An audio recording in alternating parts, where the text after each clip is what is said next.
Right, shall we begin? I suppose I'll put on my official hat, doesn't usually fit me, but nonetheless. My name's Kemp. Welcome along this afternoon. Thank you all for coming. It's probably a little bit of housekeeping first of all. There's about 14 or 15 of us going to be here. Looks like there's about, what's that? 12. 14 at the moment, including myself and Paul. As far as chat goes, it's probably too many to have a free-for-all open mic chat. So if you want to open up the chat window, if you move your mouse, you should see it at the bottom of the screen, chat.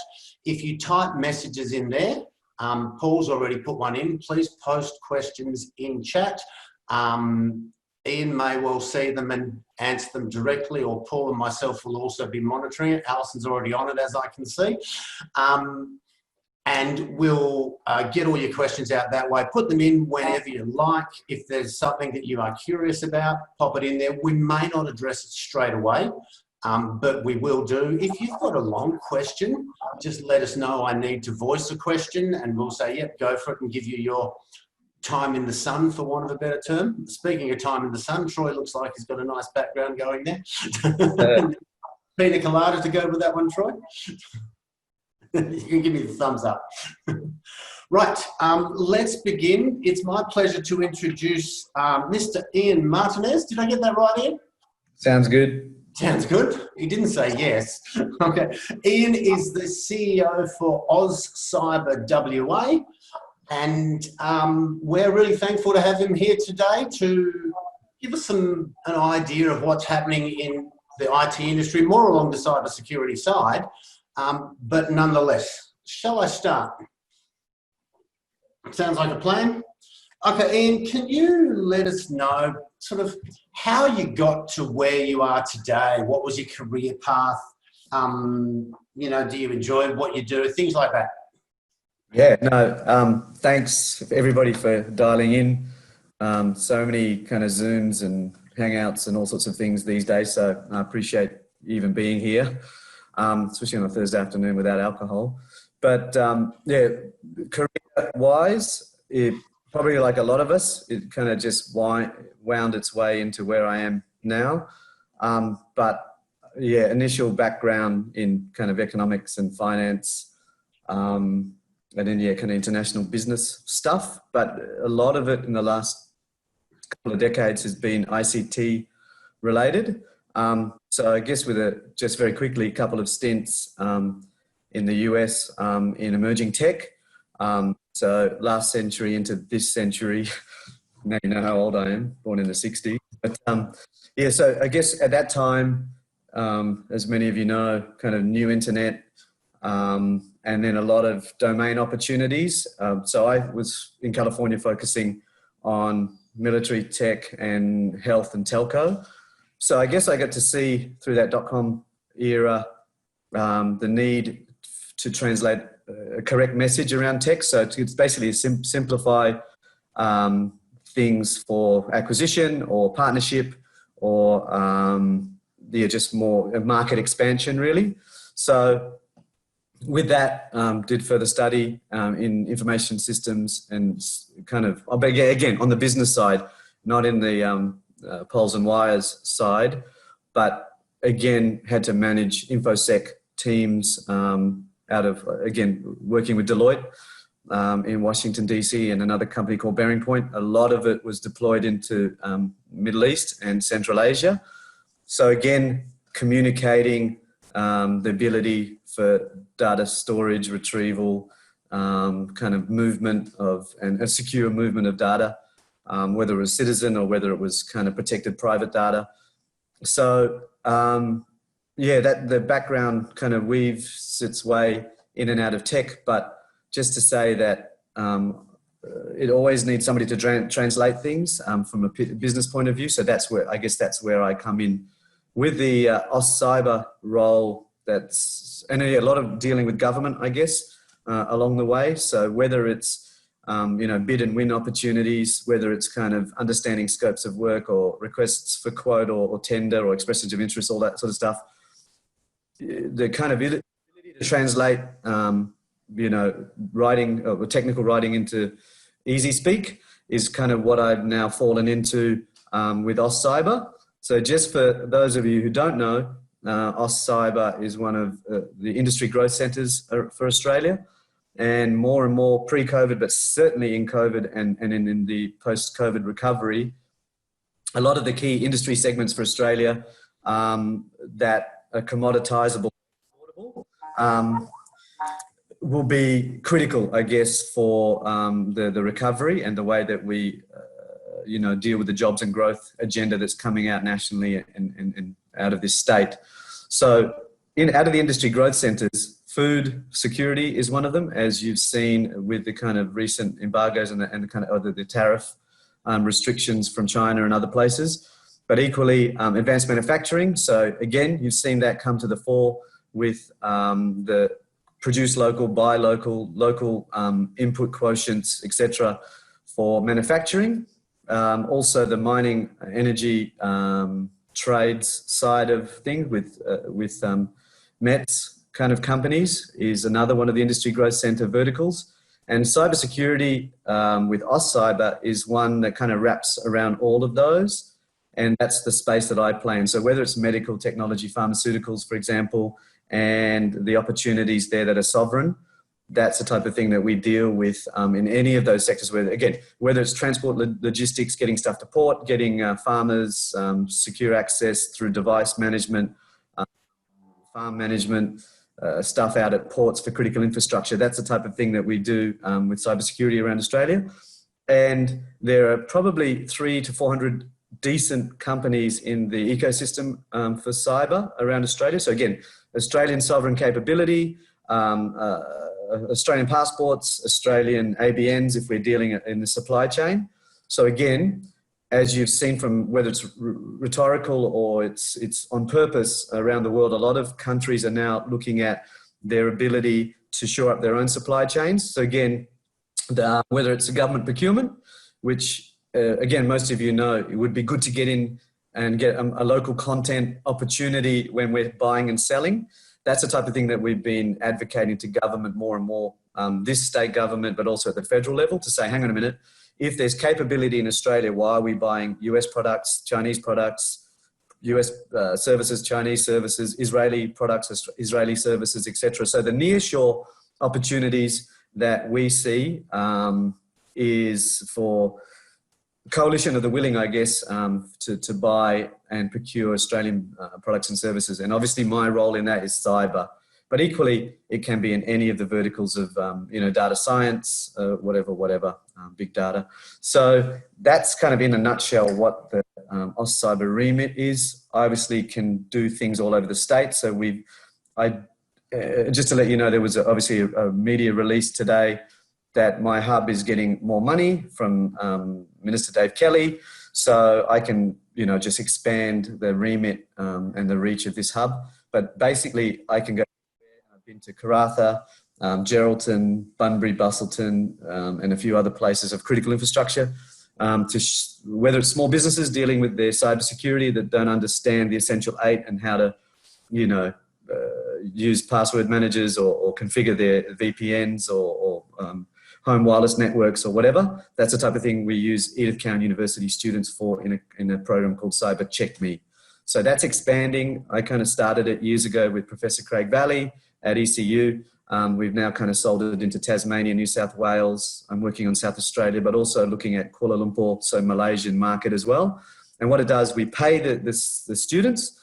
And again, as you know, for pathways, whether it's work integrated learning or paid internships, non-paid internships, we can actually pay these students. There's a survey that small businesses do. We kind of look at the diagnostic of that, and then we do pre-COVID face-to-face consultations. Now we're doing online consultations, and then the small business changes their cybersecurity posture. So that's the type of thing that we do. We push out from the hub as well as many other things. But I think you've all gone to sleep, so I'll stop talking. And where's my red wine? I'll send one around, won't we, Matt? Yeah.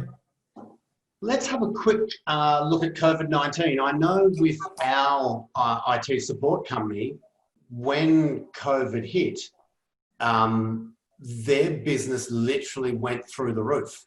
And a lot of the jobs that they'd had on the back burner for sort of the next year to 2 years, everyone wanted that done now. And a lot of it was relating to getting their data online in SharePoint and similar sort of options, so that it could be easily accessed, and catering for work from home.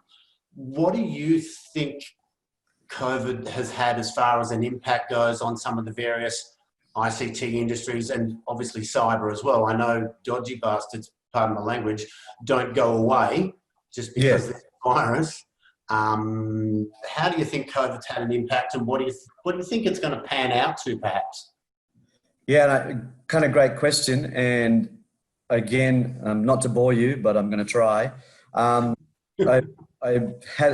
created an economic impact model on the number of attacks on Australian companies, and it's kind of all open source data, the cost per attack, the dwell time of the attacker inside somebody's system and the ability to wreak havoc, and also park themselves and then, ransomware you or do certain things later to you. So, kind of network penetration. And then also what the loss of productivity is on a company. So anyway, point is I created a model that showed if you invested $1 million in cybersecurity, and again, through the Cyber Check Me program or something similar, we were able to reach 5,000 ANZIC, Australian businesses with ABNs.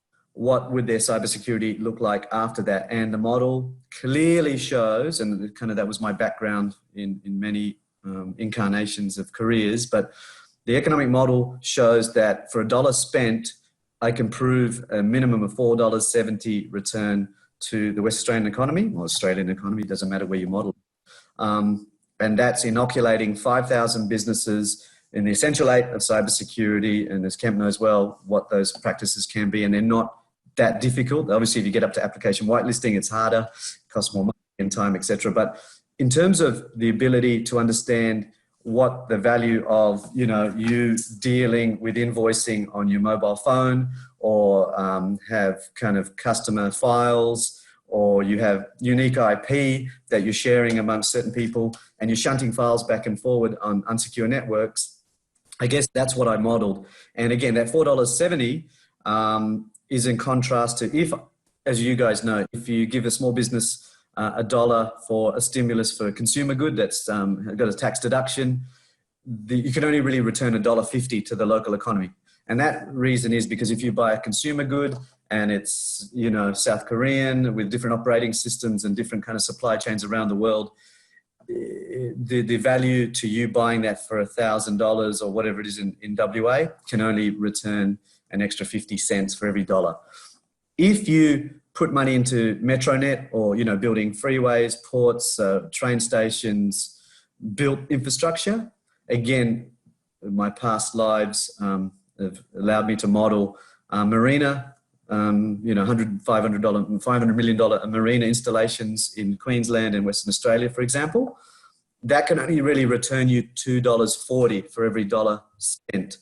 So you can see that in the knowledge and services economy, whether you've got a product or just a service in cyber, it's double what you can kind of return to the local economy, which means the local jobs are stickier here, the supply chain is stronger and fatter here, but then also the upsell of stronger cybersecurity is that you're kind of certifying yourself in a lot of ways to, and you have more credit with people you're trying to sell your service to. So again, if you're compromised and you're getting hacked, and whether it's a script kiddie or whether it's a nation state or whether it's somebody who's just malicious and angry with a hoodie,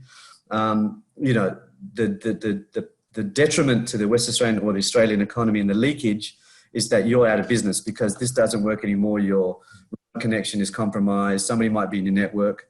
And the hostile ship, kind of the hostile attack is a good example of that, where somebody clicks on the wrong email, they're compromised, they've got military supply contracts because they're in that type of, sensitive shipbuilding, etc. What that does is damages not only your reputation, but also the ability to have forward contracts and people be secure in that you know what you're doing and what they're passing to you isn't compromised. So that's what I did with an economic impact model. It's on the wacyberhub.org site. It's going to be released, parts of it's going to be released on Monday in a business news kind of fold out for Asian engagement. So you'll see it there. But also the opportunity cost of not investing $1 million where the United States, Singapore, Israel, other countries around the world are investing in their small businesses and the supply chain. It's kind of an arms race. And I guess when I was working in war zones and kind of post-conflict areas, trying to move data, you know, if you destroy somebody's citizenry through kind of, you know, malicious means, it means they can't operate. You can actually shut down economies. So that's why I modeled it, because I saw the impact when I was in Iraq and all of those fun places. Actually, I suppose with the various stimulus packages all going out at the moment, if the government was perhaps to focus some of that stimulus on helping businesses improve their cyber, it could theoretically have a return. It's a ridiculous return. Absolutely. Are they going to do that though? Probably not. Man, so again, I'm too old and ugly enough not to kind of sit there and hope that people do. You kind of have to force the issue. And you know, there's a lot of good people in government and there's a kind of a lot of money around, but again, whether it's local procurement, whether it's local content, whether it's kind of even the old state supply commission and common user arrangements, yeah, you really have to understand where to invest the money.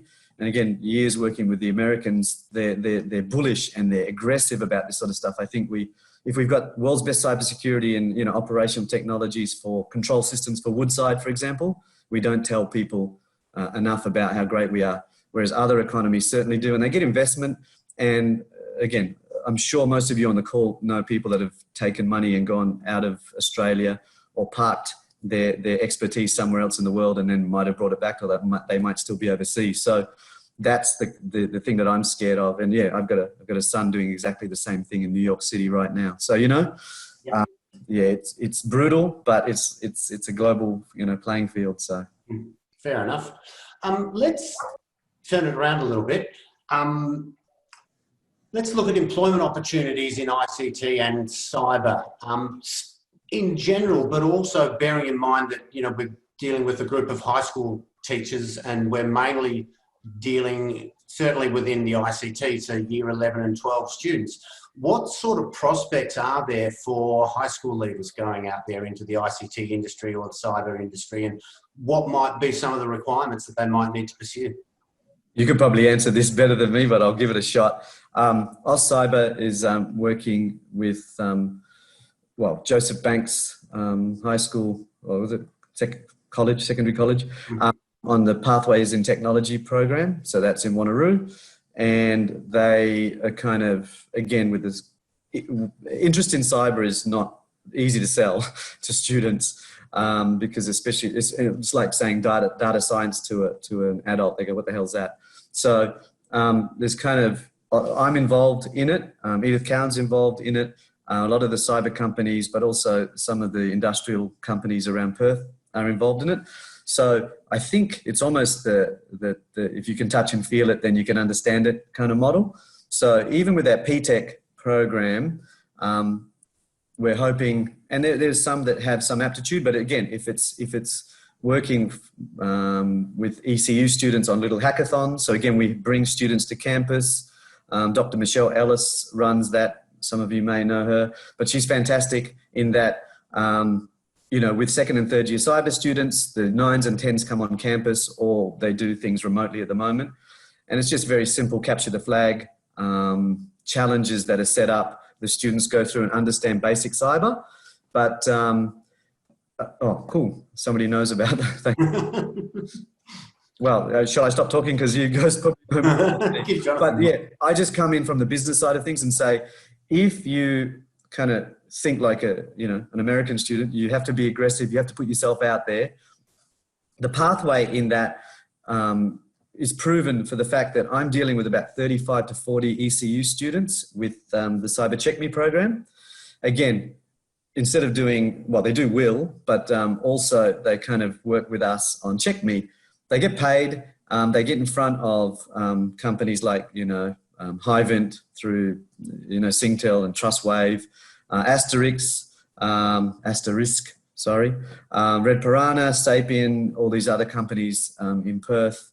And if they are decent enough in their skill level, this is not obviously high school students, but the point is the more that their students are exposed to this and understand the environment that they're in, and even if it's a basic vulnerability assessment kind of, analyst or whatever, there are pathways. So yeah, in terms of that's the demand side. So I'm quite bullish about the demand side of absorbing students that come out with a Cert 4 or an advanced diploma in cybersecurity, and then also the pathway into the undergraduate programs in university. But again, it's like anything. If they're all of us on this call and somebody makes a follow-up call or they show that they are interested and they've got a skill set, there's more likelihood that, Alison will employ them because she's met them, they've done 3 weeks, whatever, internship or, wheel with them.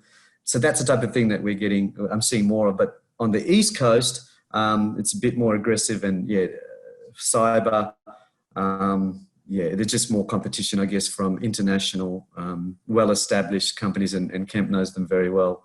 The CNAs of the world and all that have their own kind of push and product suite. But anyway, we're pushing kind of native cyber, that's an IP that's been driven here that needs student or at least kind of runway opportunities for people of all skill levels and skill sets. A couple of ones. Paul's put one in there, which I'll get to in a second. You mentioned the sessions where I'm assuming that it was a particular school will bring a group of students to I'm assuming it's the ECU campus. In Joondalup, yeah. If anyone here is interested in that, Jonathan's obviously been there and done that and gives it high regard by the look of it. Thanks, Jonathan. What would be the process? Obviously, at the moment, it might not be, within the next couple of months, but as things open up with COVID, is that going to be an option again for schools to bring, groups of students through, and how would they approach that? Yeah, so I'll just type. So this is the Will coordinator. So I'm pretty sure it's Sam.Phelan. But anyway, she is the one that places students. So if you've got any kind of will considerations, then she's the one that does that. But then Dr. Michelle Ellis is the other one, who does a lot of that, as you say, on campus, and then also these days remote and Zoom sort of relations with schools. Because I'm thinking that, cyber is reasonably specific sort of course and pathway to follow. And it would be nice to give the students a bit of a taste to see whether it's something that they do want to pursue or whether they go, yeah, as, high school students can do. How many in a group would you say?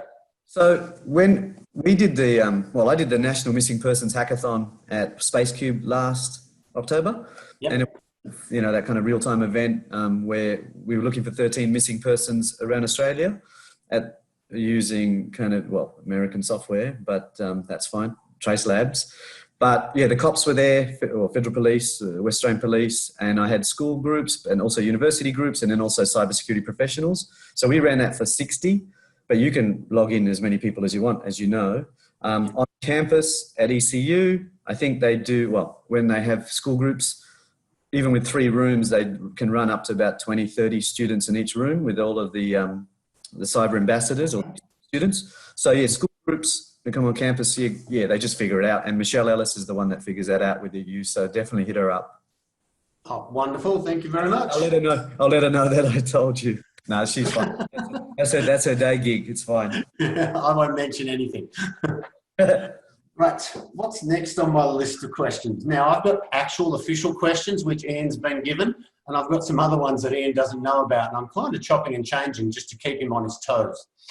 Don't forget, if you've got particular questions, it doesn't necessarily have to be directly cyber related. Ian can certainly try and field them, or I can field them as well, and if neither of us know the answer, I'll make up something believable. Okay. Again, looking at technology changes, what sort of technology changes have happened recently, do you think, Ian? Possibly due to COVID. Anything in particular that you can think of? Oh, might be having a pause. We might have lost Ian there for a second. He's got what I call pause face. Oh, we're having a reshuffle there. I think we're, oh, it looks like Ian's back. Oh, and you might need to unmute yourself again, Ian. There we go. Yeah. Technology challenges. Yeah, that was one of the technology things that I mentioned. Yeah. Did you catch that question? Or did it please you? There was Paul's question about people getting snapped up at uni. Oh, that's a good one. Yeah, we'll do that while we're at it too. I forgot about that one. They are, and again, through Cyber Check Me, 6 of the students that we work with have got their own ABNs now, so they're already kind of trading while they're finishing their degrees. So yeah, I mean, yeah, if you're ambitious and you're interested and you've kind of out there, there's work. So yeah, and some are getting great internships with Signals Directorate and ASIO and defence and all sorts of stuff. So yeah, yes. But cybersecurity pathway is pretty much a university requirement, I'm assuming. You're talking about the paid if gigs, someone wants to actually get into cybersecurity and get jobs in cybersecurity, university would almost be a prerequisite, or would there be alternate pathways, or? Yeah, so no, that Cert 4 in cybersecurity, North Metro TAFE and South Metro TAFE offer, which was the old Box Hill kind of repackaged Cricos code. That's great, and there are.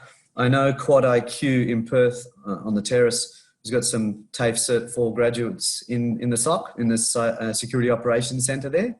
Okay. So no, yeah, you can start there. And again, if the student is willing and they've kind of even done that Cert 4 and they're out there and they're kind of in the ecosystem, yeah, that kind of lower level SOC help desk jobs are there.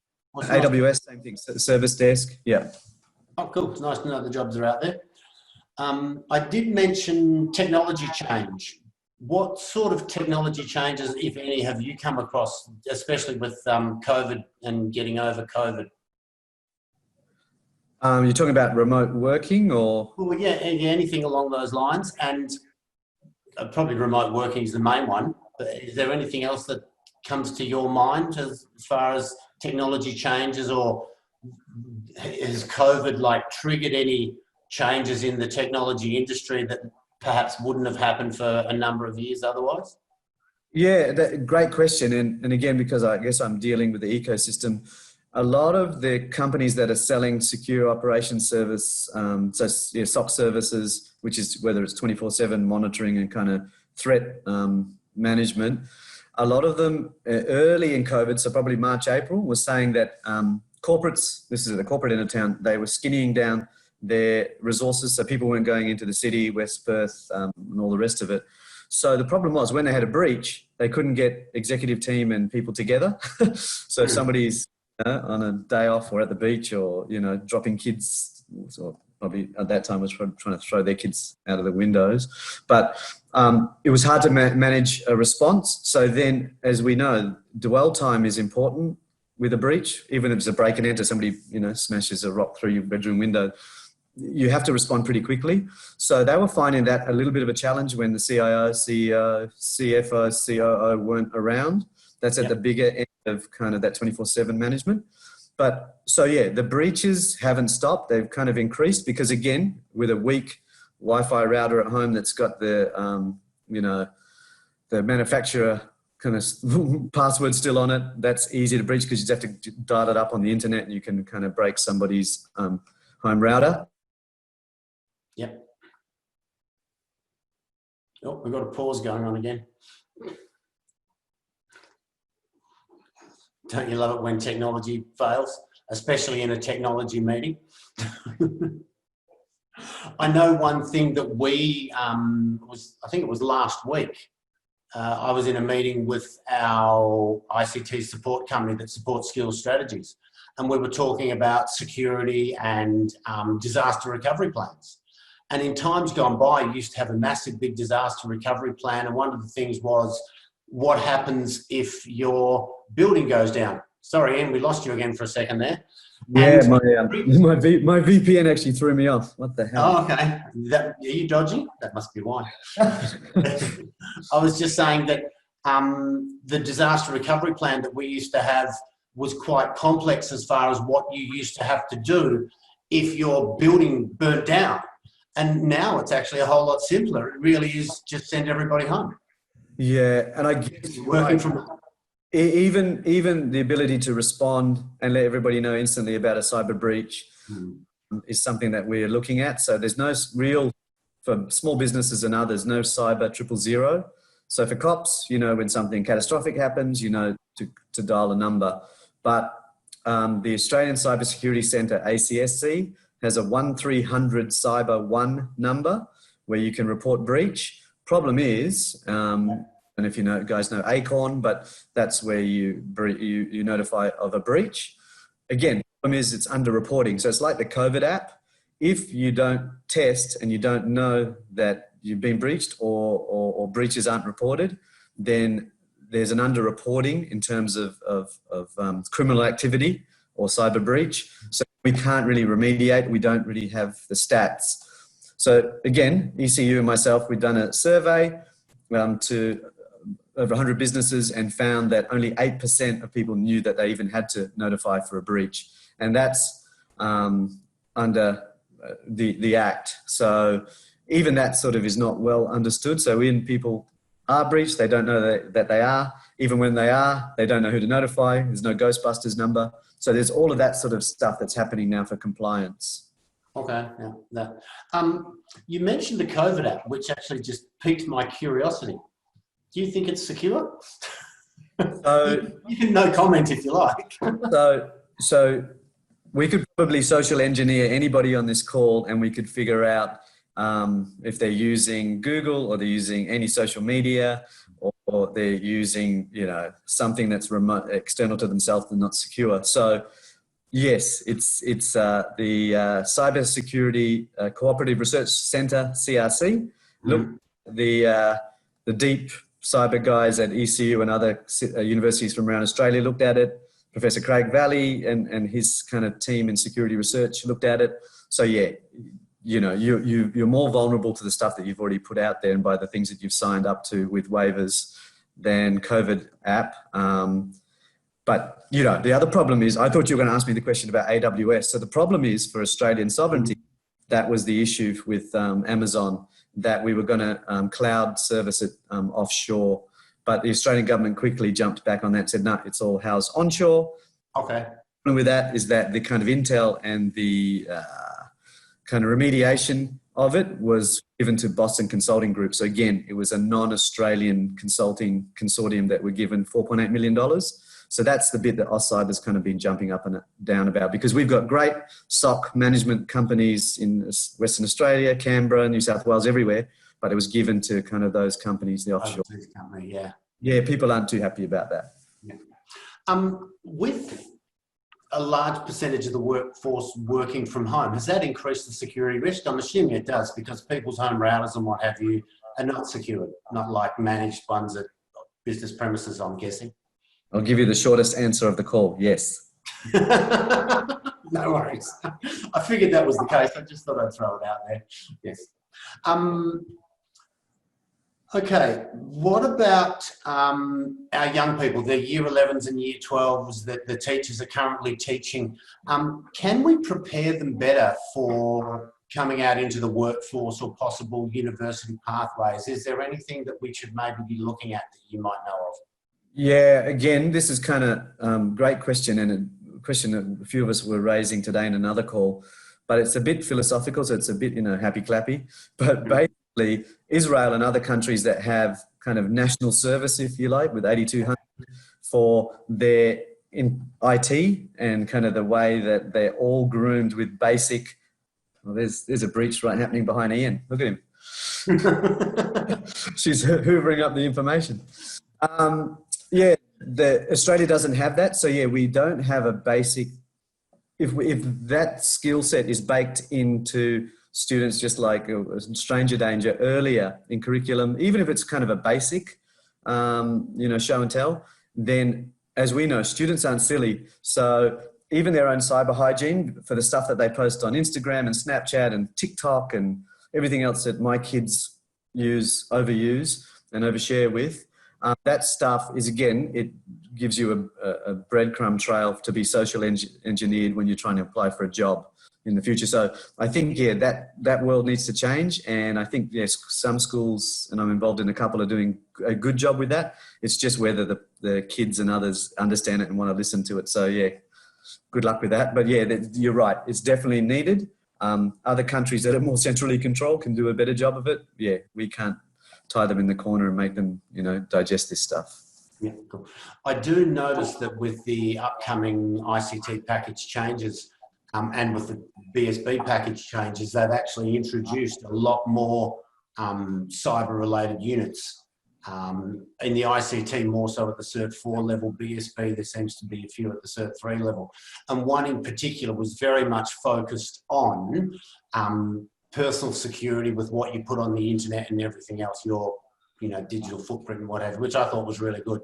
And I'm actually slowly but surely recommending that to a lot of the schools and what have you. In the Cert 3 IT, there's a similar one, which is a core unit. I can't remember it off the top of my head, but it's all about information on the internet for both personal and for the company and what have you. So they're definitely, the packages, the ICT packages and business package are definitely starting to take that into account, at least anyway. So that's rather good. Yeah. We've got one here from Troy. Yep. What would be some good online cyber programs for lower school students? By lower school, what do we mean there, Troy? Do we mean like years 9 and 10, or 8, 9 and 10, or 7, 8, 9? Years 7 and 8. Okay. Anything you can think of, Ian? Again, probably Troy and others, if you want to use Michelle Ellis for that at ECU, because they're the guys in that kind of curriculum management stuff with schools. And yeah, again, like I said, with the PTech program at Banksia Grove, we're dealing with 9s and 10s, I think. But yeah, just reach out and just ask her that. And I know that obviously the feds point me always to that Stay Cyber Safe online stuff. So there are websites, but you're right. It's a great question because it's not, oh, there you go. Somebody knows an answer better than me. Just shut up. Okay, yeah. Thanks for that, Karen. Grok cybersecurity. Okay, and definitely a plus one as well, so that's worth looking at. I'm actually making note of this as well. Oh, it's free for 7 and 8, is it? And is it paid after that? Okay, looks like Grok. There you go, Ian. You learned something from us. We'll send you our bill. Yeah. Got another plus one for Grok. Send it to Canberra plus GST. Yeah. Okay, different paths for certain ages. Okay, that's good to know. Alison said, is cyber being considered as part of the NCVER review of digital skills in industry, or should it be considered? Alison, I'm pretty sure it is. I certainly know with the Cert 3, the upcoming Cert 3 2020 release, which is scheduled for October this year, the Cert 3 no longer has dedicated specialisations, but there is a cluster of cybersecurity units, more so in the Cert 4 in IT. I think the Cert 3 in business actually has a cluster of about half a dozen, maybe, cybersecurity units related to business and IT and what have you. So it is certainly there. It's previously there wasn't an actual Cert 4 cyber. There was a accredited course which was created by, originally I think it was Box Hill, as Ian mentioned before, but that's now cyber's official part of the Cert 4 in IT. It's just going to be the one certification, but there is cyber specialisations within it. At least that's what the current draft has anyway. Right. Okay. How are we progressing? Does anyone have any questions in there? Have we missed any, or did I miss any of our scheduled questions, Ian? I don't know. Well, hang on a sec. No, I think I got them all. No, I think you've nailed it. Okay. Well, if no one else has any questions, we might start wrapping that up. Thank you all for attending. We hope it's been beneficial. Make sure you take note of email addresses, Michelle Ellis, Sam Phelan, etc. Make the most of that. Don't hesitate to contact us as well. We'll have this information. We'll pass it on to you. This recording will be put up on one of our private YouTube channels, and you'll get given the link to it all, so we'll send it all out. And I'm pretty sure I did take a screenshot so I know everyone who's here, so that attendance and what have you can be sent out. Okay, there's a couple of thank yous, so I hope it's been beneficial, everybody. Appreciate your time. Is it Friday yet? No, it's not. It's Thursday, isn't it? It's getting close. Okay. Thanks, everybody. Thank you.